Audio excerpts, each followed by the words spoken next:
All right, there that is. There's my audience. Here we go. Hey everybody, my name is Hank. Thank you for coming today for me to give this informational speech on childhood obesity. All right, next slide.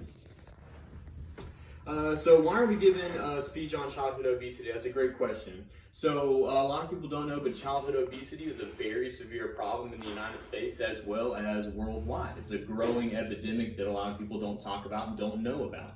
So today I'm going to give you a couple pieces of information on that for you to take with you in life. Next slide.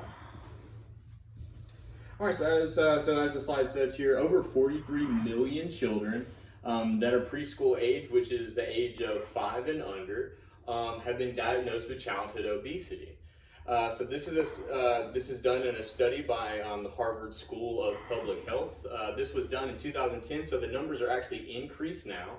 But this is a 60% increase from 1990. So from 1990 to 2010, there was a 60% increase in the cases of childhood obesity worldwide. That's a very large number. It's a huge number. In fact, it's at the epidemic level. So today I'm going to give you some little bit of information on it and how to stop that epidemic from growing. Now, a couple things I need to go over first is credibility. Now, I'm not a doctor or a medical professional. However, the research that I've put into this is all from sources like the CDC, as well as higher learning institutes and medical journals. So all the information that I'm given to you today is credible information. Next slide. So today I'm going to go over three main topics. My main topics are the statistical information that has to do with childhood obesity. In the statistical information, we're going to go over age and gender, as well as economic, socioeconomic categories with childhood obesity. Then we're going to go over the health problems that are associated with childhood obesity. And there's quite a few that you wouldn't think about. And then lastly, we're going to go over how to prevent childhood obesity. Next slide. All right, so the definition of childhood obesity as put by the CDC is any child that falls into the 95th percentile on the CDC's growth chart. So what the growth chart is a chart based on height and weight and gender and race within the United States, but there's also studies worldwide.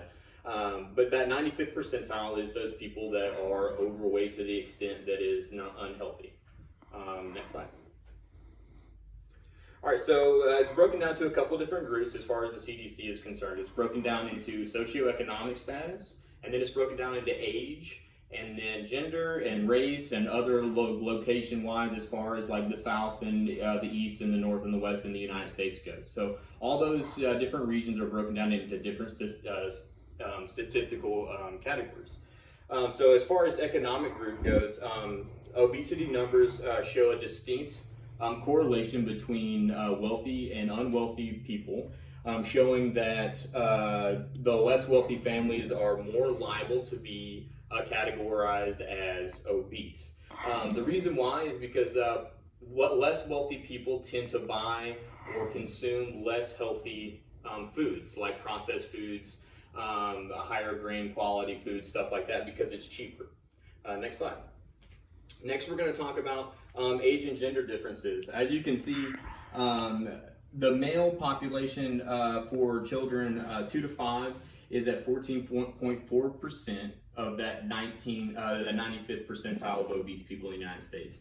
And as you can see, females are only at that 9.6. So what does this tell us? This tells us that males are more likely to become or to fall to childhood obesity than females do at that age group. As you can see, the numbers kind of fluctuate as they grow up, but as you can see, it's still consistently males are more likely to become childhood obese. Next slide. So now that we know the statistical information, let's move on to the health problems that are associated with childhood obesity. All right, so there's tons of different health problems that are associated with it. And according to the Mayo Clinic, those extra pounds that children have in the younger ages of their life can transfer into health problems that come later on in life, but there are also health problems that they have while they're still children. A couple of those health problems are type 2 diabetes. That is it's a chronic illness that has to do with the regulation of sugar in your body. So the more likely that you consume sugars, your body can either produce insulin or not produce insulin. And the more your body has to do it at a younger age, the harder it will be for your body to do that at an older age. So hypertension, that's high blood pressure. So of course, the more pounds you have, the higher your blood pressure will be, and that leads to plaque in the arteries and plaque buildup in your blood pathways. So we're gonna next we're gonna move on to increased risk of bone fractures. So what is that? The more pounds you have on the human body, the body frame, the more likely you are to snap bones. That's just common sense. And then last but not least, depression. Mental illness is huge in the obese community. Why? Because of self-esteem issues. If a person has self-esteem issues, they're more likely to have depression, and that leads to other illnesses like heart disease as well as suicide. Next slide. All right, so now that we know the health problems that are associated with it and how severe those health problems are, we're going to transfer into preventative measures, because to prevent childhood obesity, it's very simple. Now, even if you are in a low economic class, it's still relatively simple to limit unhealthy food. Yes, it is more expensive to buy organic food and stuff like that. However, it's cheaper to buy in bulk, so trying to do stuff like that with healthier food. Increasing physical activity, that's easy enough. Go outside, it's free. You know, you go outside and have a good time, and bring your children outside to start exercising more and everything. Next is limiting TV time, screen time, and just lazy days. Get the kids up. Stop getting on TV and playing video games. Get them up, get them outside, get them playing sports, stuff like that. All right, lastly is improving sleep and stressors and limiting stressors. So improving sleep has actually been shown, there's a study done by the Mayo Clinic where more sleep or a better sleep pattern, your body is more likely to burn calories in your sleep if you're getting enough sleep. And stressors, kids are not supposed to have stressors, right? So when you do have stressors, your body is more likely to hold on pounds, hold on water weight, stuff like that cause obese problems. So let's limit those stressors to kids, get them eating healthy, get them exercising, and that's how you prevent childhood obesity. Next slide.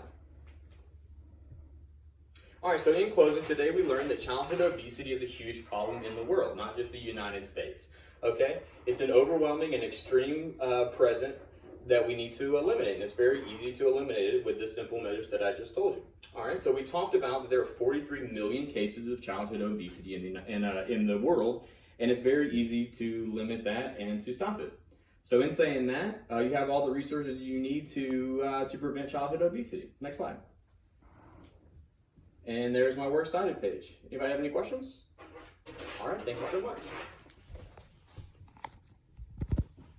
And there's my audience.